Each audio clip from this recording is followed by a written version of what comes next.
Hi, this is Wes Hewitt. Today is, let's see, what is it? May 18th, almost 6 p.m. for the INCOSE Finger Lakes monthly meeting.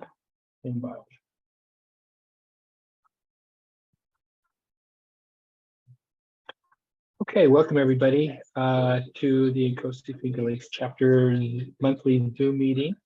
And if you have a phone, would you mute it, please?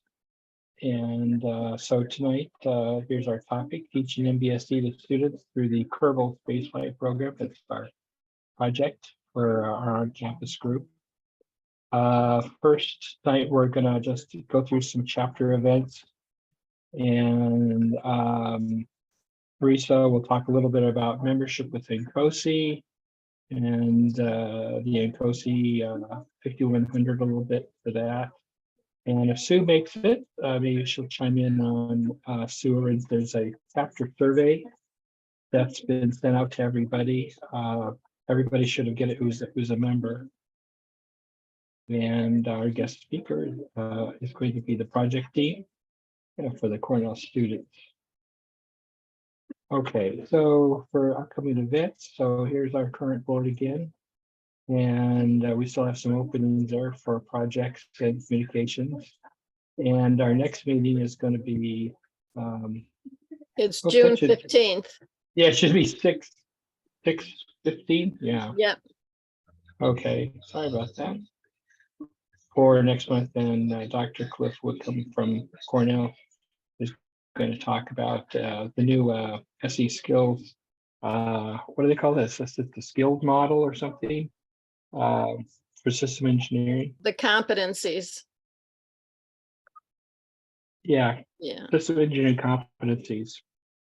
And one of the things I wanted to mention that is we got a sort of an accolade here from we donated, our chapter donated $500 to the INCOSE Foundation. They sent you a thank that Teresa, our treasurer, thank you note, which was nice. And from the INCOSE Foundation. And it says this donation will be applied toward providing INCOSE student membership for engineering students from the University of Nairobi and the University of Lagos, Lagos, in support of System Engineering Global Member Project. So that's kind of cool. So we did have a sector meeting a couple weeks ago. Well, I guess it was May 15th. That's not too far ago this week. And just to hit some highlights from everybody, this is our Americas. We talked about a new website, which is being set up again. This is the second new website we've had in about 3 years. We have one kick off. Well, they're kicking off another one. Have you been on it yet, Rick? If you go out to if you go out to now incose.org, you'll now see this web page. This is changing. Oh, and it's asking you to set up a new login again for the members portal. So where was it? It was a kind of a yellow banner that said that. So that's something to look forward to. So everybody should be able to do that. There's a lot of information on there. So it's a good thing to explore, but you'll have to set up a new one. Yeah, here it says INCOSE new member portal launch, and you just click in. If you already had a member number, you click on, if you're going to log in, it'll ask you to give you another thing. I tried it yesterday and it wasn't working right. So they may be having some too many people coming in at once or whatever. So, but it's this www.incose.org again. Okay, so just be aware of that. And we're also using Yammer now, and I know that's going to be changing, but this is still, you go to Yammer, it's still up, and I think this is all our stuff. Teresa, is this where you've been out to? This is where you've been putting some content? Sorry, I was muted. I've been putting stuff on Yammer, but this is not our This does not look like it's our community. I think this is when you first log in. Oh, okay. When you first log in, you just put in your INCOSE net ID, which is your first name dot last name, INCOSE.net. Well, And- excuse me, but only like certain groups of people have INCOSE.net, the rest have buzz.net. Okay. So that's a new thing, right? Well, Like they've had that. it for a couple of years. Oh, okay. Well, I've had the first last name, so I Yeah, wasn't aware of that. But this is the link to it. It's this http web.yammer.com, I think. And there's the link down here. And then you can click on your communities, and you should be a community in this Finger Lakes chapter down here. You click there. Okay. So this is open up to all our members to be able to get here. And we can share stuff here. Here is some of the upcoming events, which is kind of important. The INCOSE Cleveland, Northern Ohio, Birmingham History, I guess, in May. At the end of May, and this North Star group is meeting, talking about the INCOSE handbook and how to study it and use it for people who can't take our 5100 class at Cornell and have to study for it. This is some of these good classes to take, which I believe they're free, aren't they? I think they are. And here's another one, social. And here's the Los Angeles meeting that's coming up in June, right before the symposium. So here's the International Symposium link. This is also on the web page. Here's your countdown to the days and things like that. So let's see. Do you want to talk about this, Teresa? sure, got a but brief on? right now, could you email Susan the link then, because she's not able to get in? Okay. All right, so about membership, one of the advantages is that INCOSE has a systems engineering professional certification. And you get that, you can get that, you're an INCOSE member and you can keep it as long as you meet requirements and are an INCOSE member. There's 3 different levels of certification. One's for like students or somebody just starting out, that's your associate SEP, then certified, oops. You guys may have to bear with me because I'm sharing my screen with this slide. Okay, then, so I can't see, but I'll talk to it. So Okay, just 1 second here. anyway, the next is that's for people with some experience. That's your certified SEP. And then if you've have demonstrated experience in technical leadership, that's plus 20 years, you can get try for the expert SEP. Now, these are not consecutive. Somebody today that's been in the field for over 20 years and has done the demonstrations, meets those qualities, can just go right and apply right to the ESEP. And for students, there is a student INCOSE membership, and then you'll be in the Cornell and student division.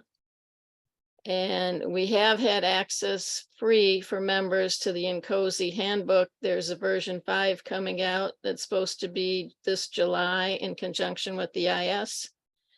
And then students also, there's safe meetings, and then there's different awards, and then the cords for the honor cords for graduation. Okay, the next. Okay, wait, let me admit Susan here. Okay.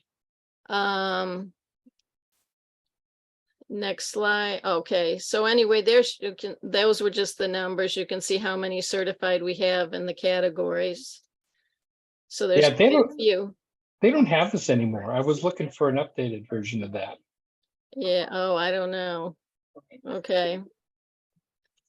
Okay, and then now, since some of you are students at Cornell and you take the class and you pass it with 85% or greater, that meets the requirement for the test. That's for the ASEP or the CSEP. So that helps you out there. So, And it also saves you some money by not having to pay the exam fee if you just use your score. So, okay. And Okay. then here's Susan's part, and she's on now. Okay, I'm stop sharing. Hi, Susan. Hi, Wes. Hello, everyone. Hi, Oh, hello. Susan. I sent Hey. you my content for the slide earlier today, Wes. Okay, yeah, I had an emergency today, so I didn't get Oh. anything, so I'm sorry. Well, it's okay. I can chat about it. First of all, welcome to everyone tonight. We are conducting our annual survey for the Finger Lakes chapter, and we're very eager for your feedback. We want to know any type of additional ways for us to engage with you, or if there is information that you're interested in, if you want to participate in part of the planning of the overall chapter, the activities, and even I think all of us need to be stretched a bit because we're used to doing things on Zoom. If there are things that people want to do in person or hybrid, we're very interested in your feedback. And so I had sent out the survey in an email to the members of the chapter. And so I look forward to your feedback by June 1st so that I can compile it and then share it with the chapter leadership. But we'll take it very seriously, and we're interested in what you think and how we best can serve you. So Susan, I think I got your email, and I think I already sent it back to you. Just reply, right, to you? Yes. Yes, and do not do a reply all, because I don't think everybody wants to see all the surveys or all that email traffic. But Sure. just, you can just do a reply and then just answer briefly, within the email itself. So I'm trying to make it as simple as possible for you. Susan, do you want board members to do it again? If they can, some already have. Like me. Yeah. But if not, you still have the ones we did Yes. earlier. I have everybody's. Yes, I do. Okay, then I'll stick with that one. Okay, that's great. But I've also already received responses from the members. So I've been very pleased with that. That's all that I have then, Wes. Thank you. Okay, thank you very much. Let's see, let me go back to Sharon here. Okay, so here's our next presentation slide. Introduction here for the gang. So this is the picture we just took. These are I got some mugs for my project leads and for my for one other person who's our communications guy. And so they've been working hard all semester and putting together this project. This is really the first time we've put together a project like this, and this is really good. And this will be passed off to the next year too. And luckily Nathan's coming back too. He's a PhD student, so he's a captive soul. No, Okay, does so the word Kerbal have any meaning? you'll find out. Oh, okay. Okay, so I'm going to stop sharing, and Krishna, if you want to introduce everybody in a little more detail. Yeah, absolutely. I can just share my screen and we get started.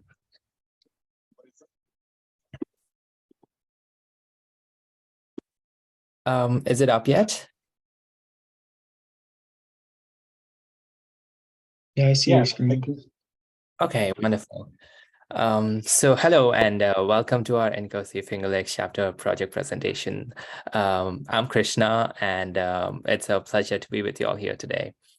In this presentation, we will go over the project that INCOSE Finger Lakes chapter student division has been carrying out for the last year. And just to give you a quick introduction to the team, I'm Krishna, president of INCOSE Finger Lakes chapter student division. I'm here with Max, vice president. Nathan, he's a project lead, and Ronaldo, he's the secretary of our group. But unfortunately, he couldn't make it here today. And of course, Wes, our advisor. So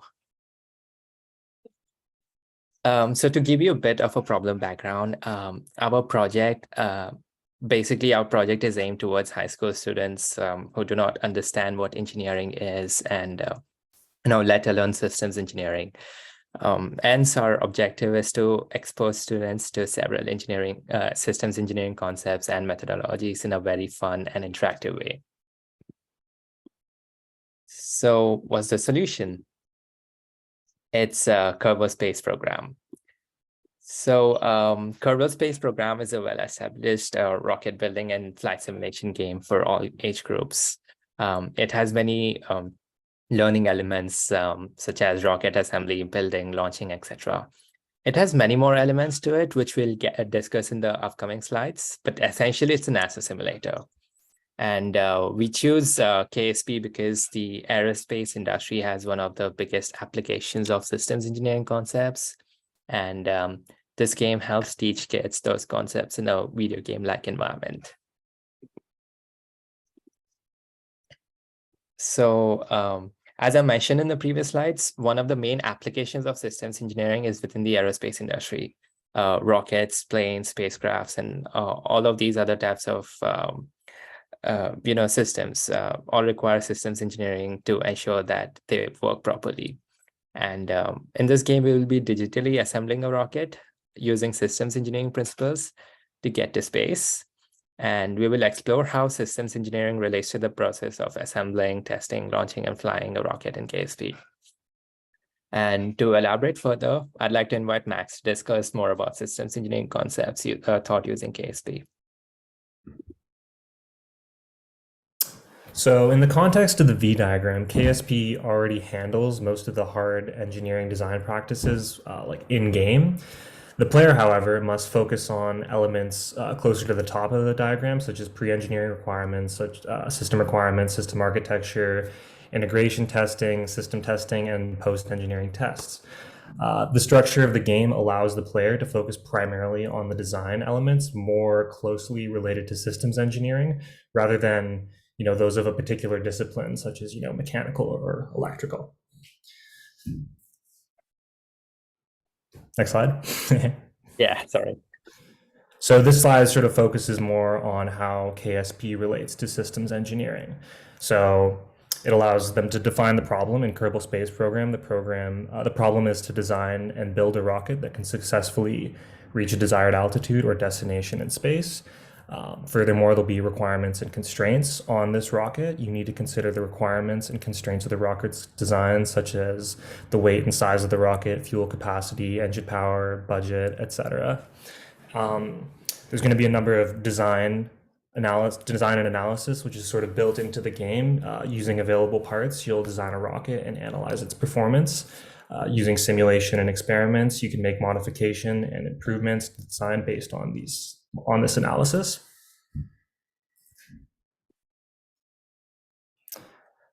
And then furthermore, you have your verification and validation processes, which will be sort of, tested against the requirements that have been set out by the, initially within the game. The requirements will be set by us, and we'll talk about that in a later slide.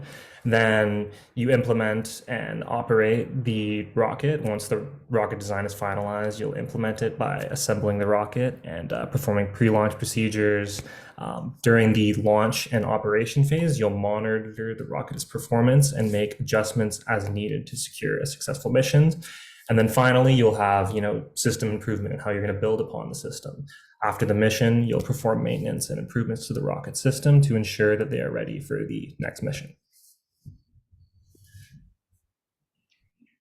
And here we have a list of requirements that we would be giving to the kids in order to construct this rocket. So these are sort of preliminary requirements, and they haven't fully been flushed out yet, but you can see them here. For example, the system shall launch and reach orbit without any crashes. It'll bring the Kerbals back to Earth safely, essentially. The system shall carry out research and science while in space. That's an element of the game that Nathan's going to be talking about later within this presentation. The system shall not have more than 3 rocket stages. There's a number of different stages which you can add within the rocket's design process, and it won't exceed 3. And the system shall be able to orbit the Earth, and there's going to be some sort of constraints on the apoapsis and periapsis. Right here we have it between 10,000 meters of each other. That's sort of subject to change in the future depending on how difficult it might be for certain age groups to achieve that. But yeah, this is sort of what we have set out as of now in terms of the system's requirements. Just to know, you have a shall not requirement. That's not really an acceptable way to come up with a requirement. Okay, so you might want to. Yeah, we should. Yeah, we'll have a look at that for sure. And then the other batch that. Yeah, thank you. Oh, okay. So next we'll move on to the game presentation. It's a really cool feature called training, where there's So can you let me know if you guys can hear the audio for this? it's a really cool feature called training. Yeah, it was. I could hear it. Okay. Tutorials already put inside of it. So we can start with the first tutorial, which should just give a brief overview of rocket design. So about midway through the tutorial, the rocket will have been built.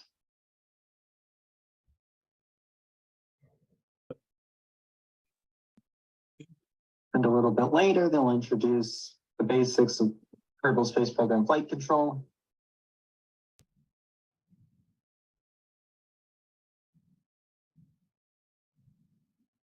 It actually looks very wet Saturday because that's that other. So then we can launch the rockets, and goes, So for this night, it is not as cold. control it in midair, sorts of deals.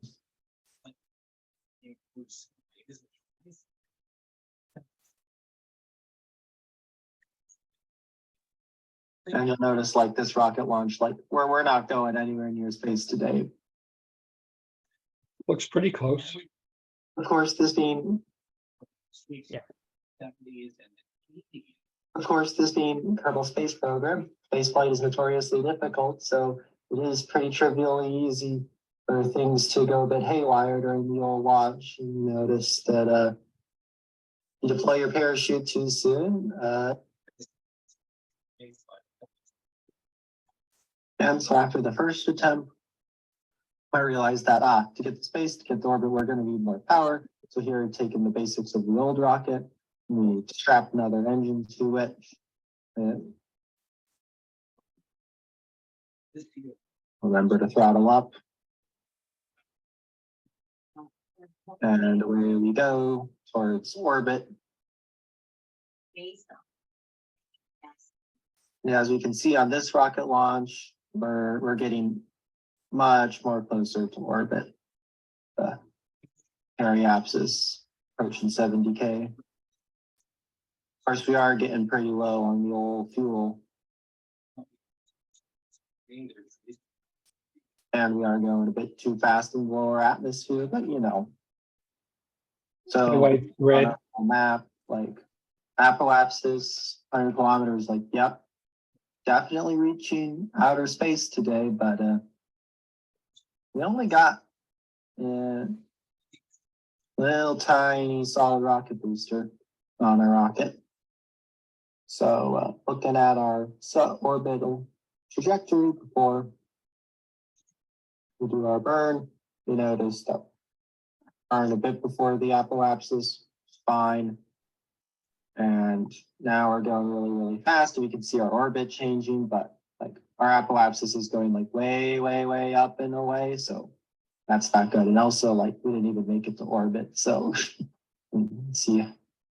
Anyway, our apoapsis is really high at 144 kilometers, but we're not going sideways fast enough to actually remain in orbit. So we're going to need to give some power around in our rocket.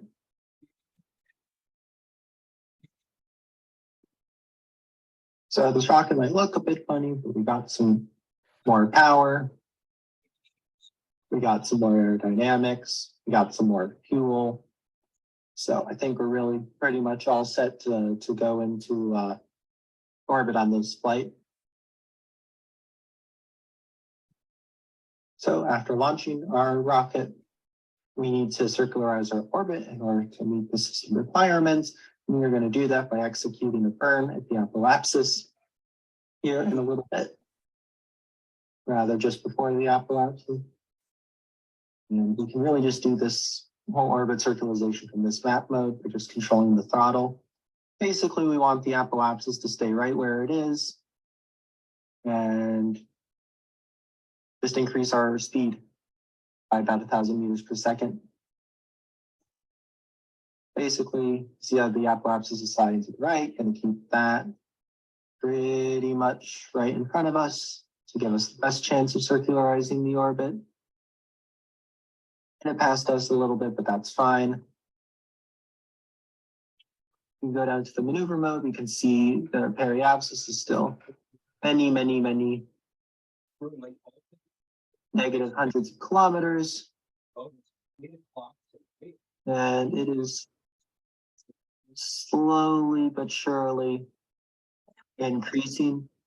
Yeah, but you can see our apoapsis has increased up to 95,000 kilometers. So it's going to take a bit of orbital maneuvering to really circularize this orbit, especially because the periapsis is still in the upper atmosphere. So we got to raise that up.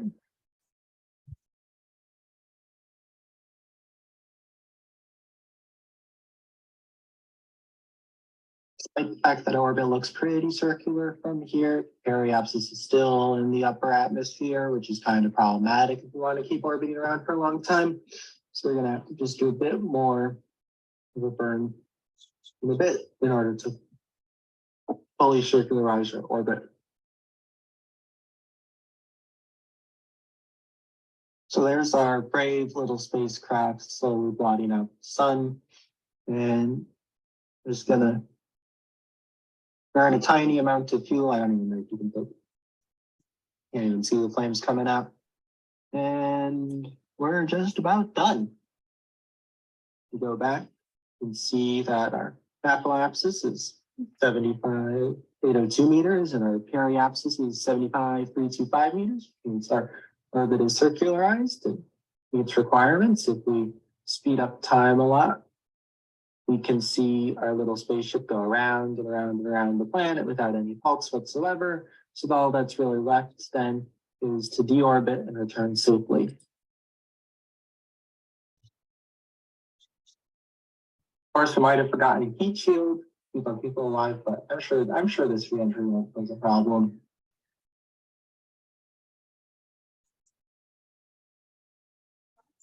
Well, looks like we're going to survive reentry somehow. Now all you got to do is keep on aero braking and deploy our parachute when the time is right.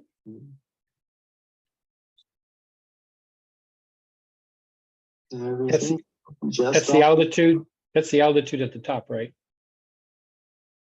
Yeah, that's correct. It may be in the middle of the desert. I don't know.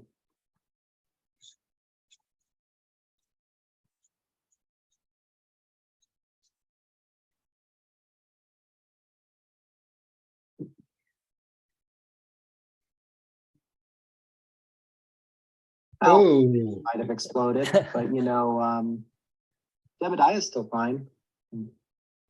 oh, he did survive. Yeah, our Kerbal survived down there. Yeah.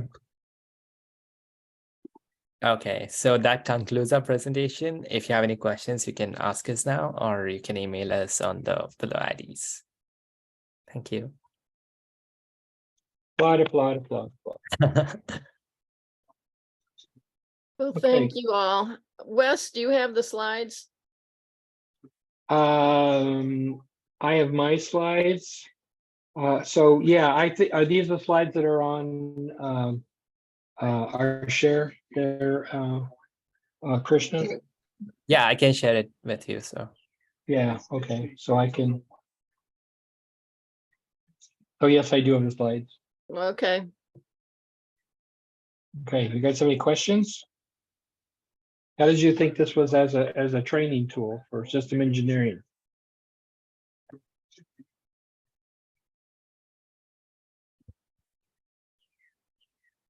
I think it's pretty awesome, to tell you the truth. How much modeling was done? Like, was this a platform you were given and you had to model the rocket or pick components of the rocket? You know, I mean, how does it actually work? So, like I alluded to in the video, Kerbal Space Program is a game, so it has all of the rocket components pre-built, and it also has a couple of tutorials which we're going to plan to use. But we also plan to write our own missions for the kids to complete, subject to the requirements that you saw earlier on the slides. And so, again, one of the reasons we chose Kerbal is because it handles all of the unit testing and component testing to ensure the components work. So the students can mainly focus on making sure the robots can fly, or not robots, rockets can fly correctly, and also be able to ensure they meet the mission requirements. So it's a combination of coming up with some, just like any space mission, you've got certain requirements that the users want, right? It may not be a certain, what do you call it, apalaxics, which are mathematical points in space, where if you see where there are, will guarantee an orbit, or what they guarantee maybe going outside of an orbit to another planet. So it's really visually showing you these mathematical points that you need to do based on the configuration of your ship or your body that's moving. So if you understand, if you come up with some derived requirements based on where do you want to go, you can come up with some derived requirements saying, okay, we need to have an orbit so high or something like that, or so fast, because some orbits are low and some are medium and some are high. Some are, you know, geostationary, like weather satellites, where they have to sit in a certain spot. So based on those requirements, the students can go through a scenario and say, okay, this is what we need. Here's some derived requirements, and then come up with some prototypes and kind of even design it on paper first. Just think what they want, and then basically once they get that portion approved, they can go build it in Kerbal and see if it worked. So it's a good simulator. That's how we're using the simulation. But Yeah, it to looks go, like fun too. yeah, it's a fun game. It's not very expensive. And so if you took this to a class and you brought some computers, you could actually kind of set through different phases of learning. Oh, there's Mary. So, so we're trying to kind of dovetail system engineering principles into a game, which makes it kind of fun to do the simulation. How much is it? I think it was only $35 for the first. There's a first version. It's out on what is it? Steam. Yeah, Steam. that sounds right. Yeah, and they're coming out with this Kerbal 2 right now, which is really, I think it's almost the same game, except that I think the graphics are better. What do you think, Nathan? Have you looked at it all? I haven't looked at the second version yet. Now, much. does it also figure out about how many Kerbucks you've spent on your design? Yes. Oh, cool. Well, you could come up with a requirement to earn money or earn science bucks, and then you can come up with a design that hopefully will actually do it, right? So that's kind of the system engineering aspects that we're looking at, and testing. This is where you can do your verification and validation steps to ensure that your testing is either coming up with a test case, which is let's launch it. And did you reach the altitude or the velocity or the orbit that you wanted to, whatever your goal was? And so within a couple hours, you could probably step through, I think, and that's what we're still developing is these teaching phases and breaking it up. So we still have to do that, and we'll probably take that on next year a little bit. And so this continues with the next semester, then you said? Right, we'll build on top of this next year, Okay. hopefully. And Nathan said he was willing to come back next year, and we appreciate that to help get this off the ground. And let's say, Krishna, you're graduating. Yeah, yes, sir. I'll be graduating this May. Yeah, but he's gonna quit his job and do this full-time. As a volunteer, right? That's right. And Max ran away to Canada. Yeah. You're graduating too, right? Yeah. Yeah, that's right. So he's coming back here, and Nathan's working on his PhD, and he's got a couple more years to go. Yeah. Oh, what are you doing it in? Systems. Oh, anything in specific or just general? I mean, the program is just general systems. My research is looking at economic and environmental analysis of certain technologies that are new. Oh, awesome. Neat.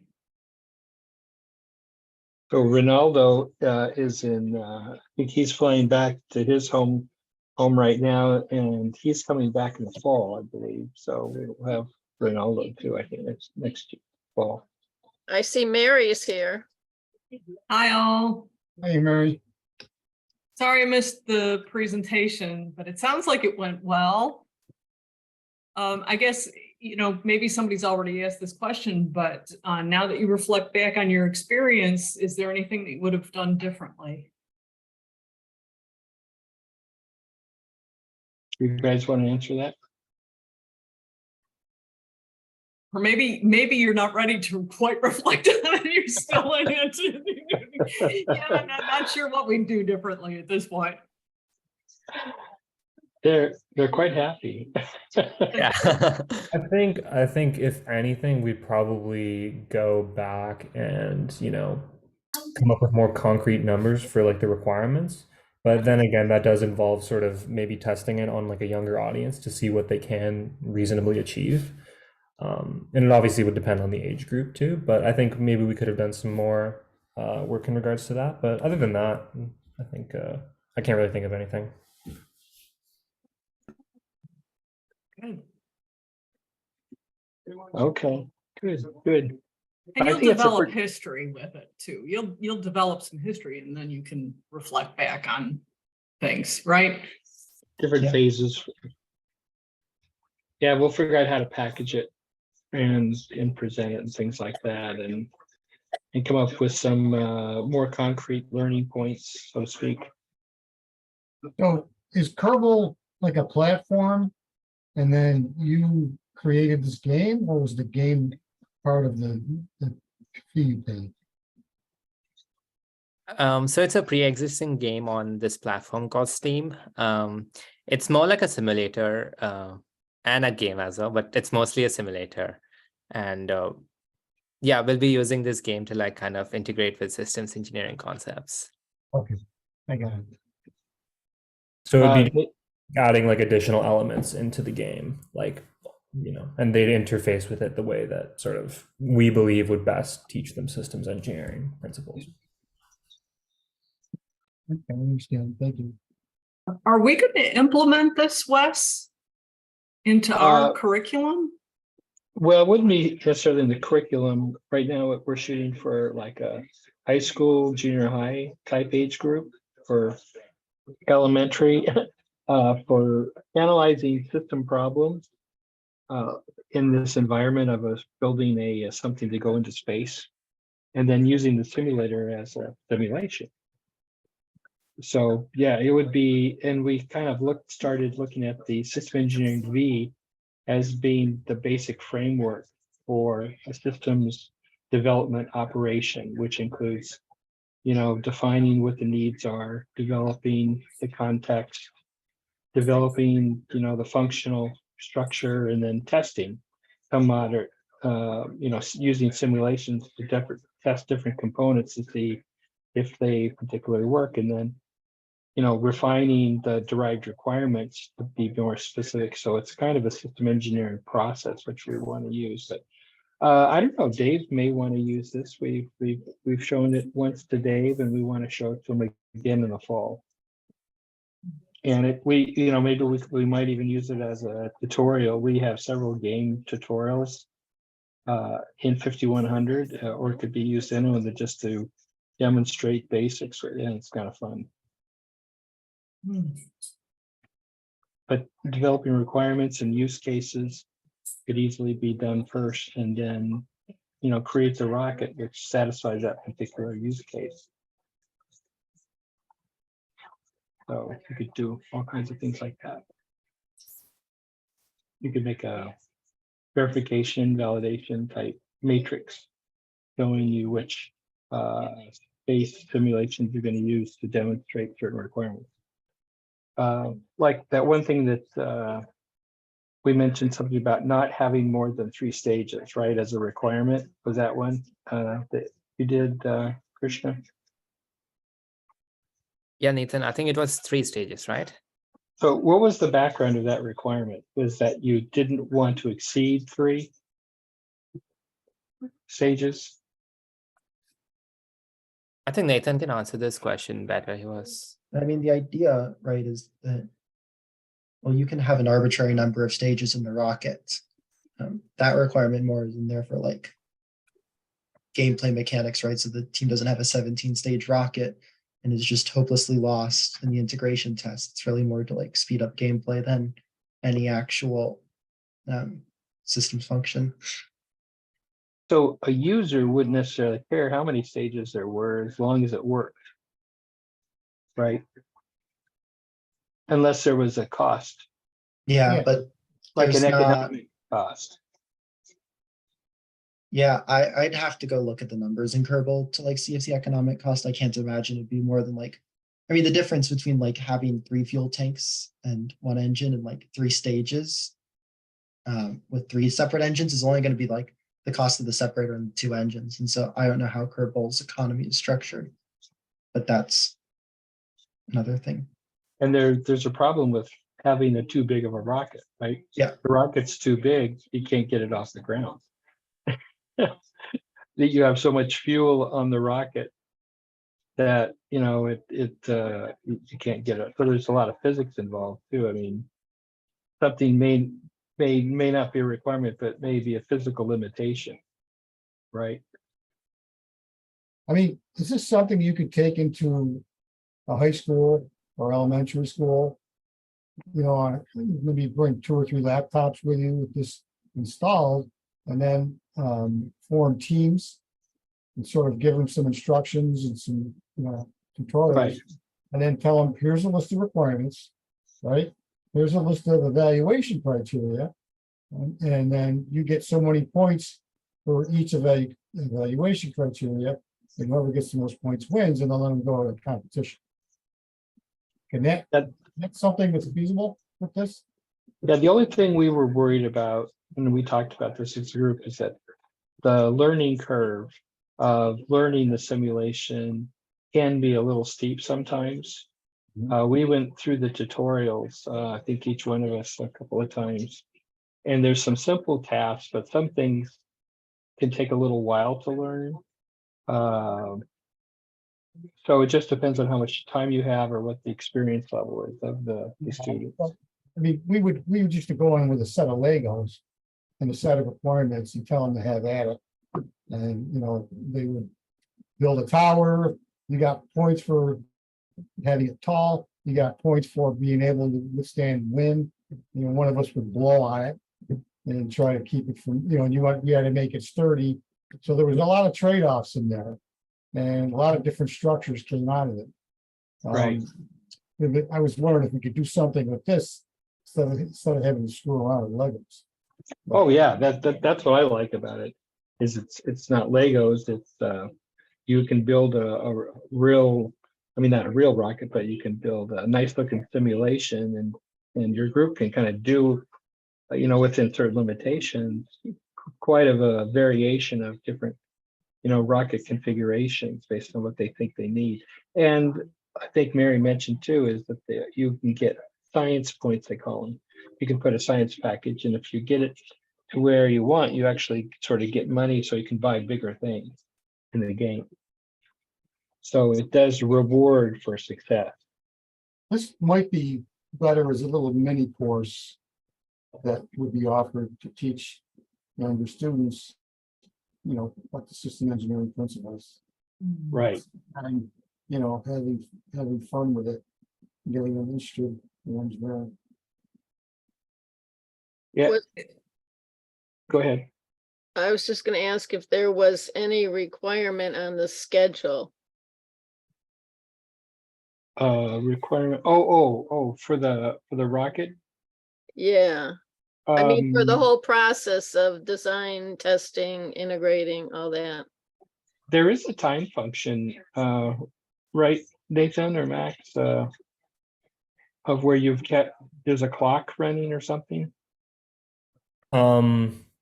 I don't know about within game, but the time limit for, like, in real life is we're looking at about 3 hours. Yeah, but in the game itself, is there a time thing for how many launches you can do? And you gotta, in other words, you can win contracts in the game, right? And you have to do something within a certain amount of time to get the reward.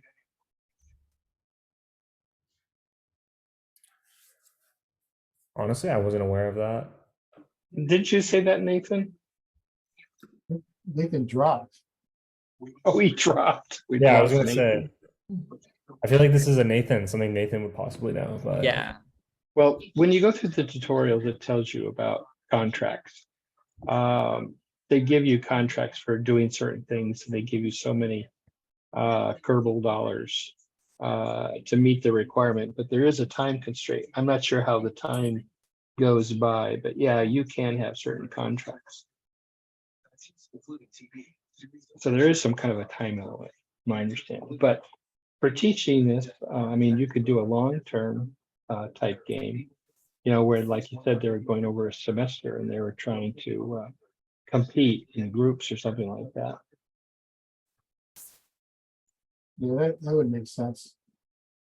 But That would make sense. yeah, as a game, that's one of the features. So Maybe you covered this also earlier, but I'm kind of wondering, who do you see at maybe the high school level as guiding students through this process? I mean, who is your target to actually take this on and implement it in a high school Well, and work with them? it's a good question. One of our goals as an INCOSE student chapter, is to do social type tutorials, learning things, teaching kids coming up with some programs like this. So that in itself is one of our goals in our charter, to do these things. So who is the target? Like, if you got together with, obviously you could make it available to science classes or something like that, or business classes too, because system engineering has a lot to do with successful projects and how to implement a system project.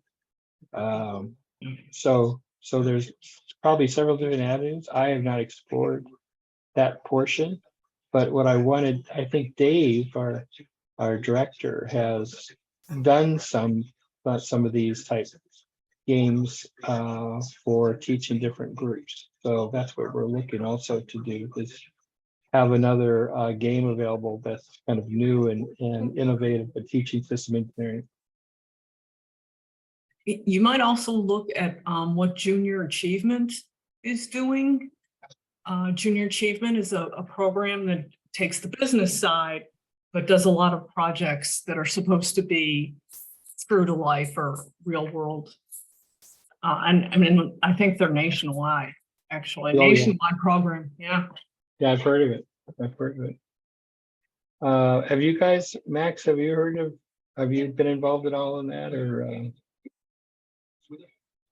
or Krishna, have you been involved in Junior Achievement at all? No, I don't think we are so. Okay. Did they do that in Canada?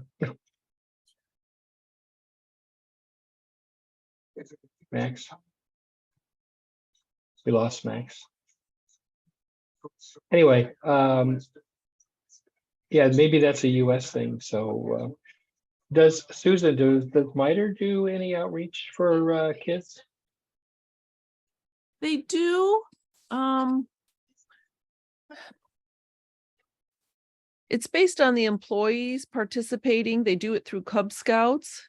Oh, that's a good idea. Cub Scouts for Boy Scouts or Girl Right. Scouts, Cubs and right, exactly. because it'd be a part of STEM, right? Right. And then they host a day-long session for them, and they all come in and they show the research that we're doing and simulations for all of the scouts. Okay. So, I mean, there's probably a lot of different places we could use it, but I know for from an INCOSE standpoint, as a chapter, you know, we also could use this and the Cornell you know, system engineering department might find this available. There's some other groups I know a couple of years ago that they were involved with on campus, and I can't remember the name of it. The previous year, they were involved in some project making science kits. Do you remember that, Teresa? Or did you guys remember see that? I don't think so. They worked with the astronomical or the there was some society or group on campus that was making science kits for different groups, and I could find out more about that too. So I think we've got a lot of outlets, but I think I'd like to see us keep refining this from a system engineering standpoint as a possible education tool that we might use in the future. Do you derive requirements down from the system level to the product level? Yeah, in other words, anytime you take general user requirements, you want to break them down into relate those requirements to system functions, right? This requirement is satisfied by this system component, and then come up with some test cases that verify those requirements as that, you know, system component works. So, and that's a part of the modeling process too. From SysML is you actually create a integrated model, linking those things together. When are you expecting the kids to do that? No, but you're telling them about it. Okay. You're explaining the concepts. That's all you have time to do to make them understand why we do system engineering. Why is systems, components, and decomposition important? It's to understand, try to break down complexity into understandable components and understand how they work and then how they integrate together. Like control systems bring together the users controlling different systems like propulsion and navigation and sensors. Those are all brought together, and there's a common maybe database involved, you know, where information is kept and retrieved and analyzed from. So that it's a whole system and that it's connected, and you're kind of showing this in a rocket where you've got a command pack capsule, you got fuel, you've got a rocket, you've got a heat shield. Those are all components of the system. And what does it do? It launches, takes off, goes into space, does some science, and hopefully the astronaut comes back alive. That's kind of a success scenario. Come back Hey, alive. excuse me, I just have an announcement. Oh, what? We just got our notice that we are being awarded a Gold Circle Award chapter for last year. Very In good. addition, we're receiving the Director's Award for the most improved chapter. Outstanding. Yes. You So got that before. How can you get that twice in a row? Well, it's not twice in a row. We won it twice before. Last time was like 2017. Yeah, I know. I saw the plaque. It's in our office. Oh, Well, that's good. Awesome. Well, you know, a lot of credit goes, you know, this board and Teresa and Roy Harbert getting all these numbers together and everything. So, and looking forward to get things done, you know, in a timely manner. So appreciate that. That's awesome. So you just got the email. yeah, you got it too, I think. Yeah. Okay. So hopefully using Yammer, we can coordinate things, not just the board, but all the members together. And I know Krishna is going to be going away working on a job. He wants to go to California and become a surfer and a banker and make lots of money. I wish that's the dream. Yeah, yeah. You're gonna need But you know, we're very virtual too, so staying in the community, I think is really helpful, especially you in your career too, because it's all about you know, connecting with other people, the what do you call it, collaboration and networking.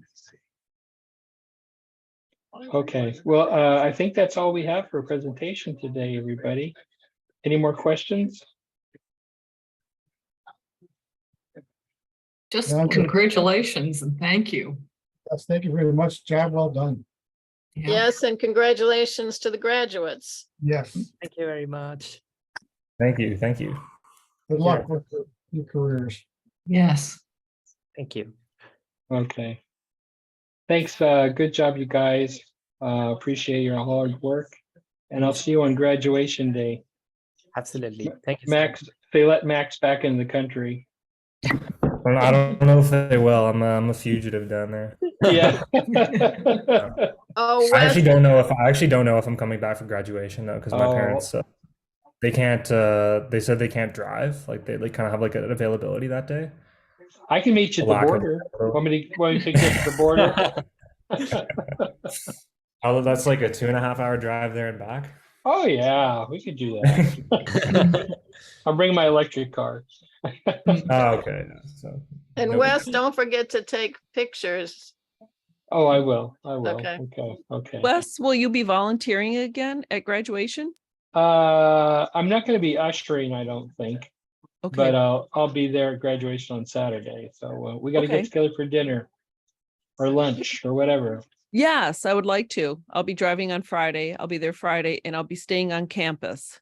Oh, good. I was able to Okay. get one of the townhouses for graduation. Oh, nice. Is the family coming up? Your husband comes up? Everyone, absolutely. Good. Because Okay. Elizabeth is graduating also. Right. Oh, that's exciting. Yes. Congratulations. Have a good evening. Okay, take care, Mary. Bye, everybody. Thank you. Hi, Yeah. everybody. Take it Thanks. easy. Have a great night. Post the updated slides for me, okay, Krishna? yeah, absolutely. Okay, thank you. Stop recording now. All right.